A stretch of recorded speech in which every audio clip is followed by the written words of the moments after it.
High, hello, কেমন আছো সবাই? আমি মমিতা তোমাদের সাথে শেয়ার করতে এসেছি নাইকা থেকে কি প্রোডাক্ট পারচেস করেছি।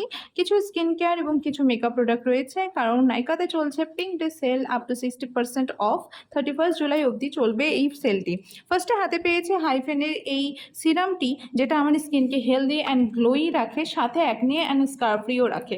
দেন পেয়েছি রিকোডের পারফেক্ট গ্রিপ স্প্রে, যেটা মেকআপকে লং লাস্টিং অ্যান্ড ওয়াটারপ্রুফ রাখে। এরপর হাতে পেয়েছি টাফটের এই হেয়ার স্প্রে, হেয়ার স্টাইলিং করার জন্য। এরপর রিকোডের লিপস্টিক, ক্লে ম্যাট লিপস্টিক। এই লিপস্টিকের ডিটেলস আমি পরে ভিডিও তোমাদের সাথে শেয়ার করব। এরপর হাতে পেয়েছি ডার্মার ফেস ওয়াশ, যেটা অ্যান্টি অ্যাকনে, কারণ আমার মুখে অ্যাকনের সমস্যা শুরু হয়ে গেছে। তারপর পেয়েছি হাতে রিকোডের এই আইলাইনার। এরপর রিকোডের পারফেক্ট গ্রিপ প্রাইমার, যেটা মেকআপকে লং লাস্টিং রাখে। তোমরাও যদি আমার মতো ডিসকাউন্টে জিনিস নিতে পছন্দ করো, তো তোমরাও নাইকাতে গিয়ে শপিং করো।